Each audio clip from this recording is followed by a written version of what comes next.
Qashqadaryoda bo'ldik va Qashqadaryoda G'uzor degan tuman bor.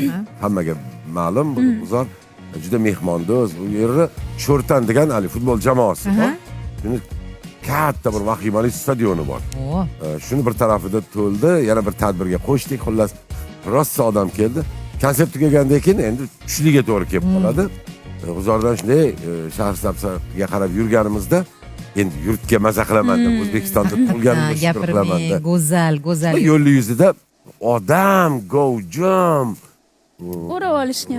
Tapir tupur mashina hamma yoq tutunla chiqqan. Nima ekan u? Shpiket bordik biz. Bu yerga birinchi borishimiz emas. Shunday yo'l yuzida o'sha endi tandir deganda Qashqadaryo, Surxondaryo ko'z oldiga keladi. Haqiqiy tandir shu yerda de. G'uzorda katta yozib qo'yibdi. Yo'lchi tandir deb yozib qo'yibdi. Yo'lchi tandir deb yozib. Endi u tandir demabsiz dunyoga kelmadi. Yo'q. Endi men aytdim bir kunda nechta qo'y hali tandirga savorasizlar desam, 30-40 ta savorsa kerak dedi. Hammasi ketadi. Rostdan. Rost ketar ekan. Bir kunda. 40 ta. Tandir ana ochilyapti dedi, tepasiga borib. Ketib yotibdi deydi. Syomkalar qildik. Biz uchun qiziqdi endi hali.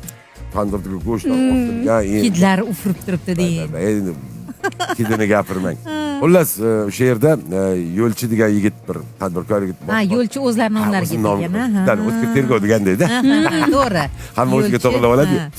Xullas, o'sha yerda G'uzorda shunaqa bir men aytdim, odamni ko'rsangiz endi bu yerdagi 1 soat 2 soat ichida 30-40 ta tandir qo'liga tegmaydi.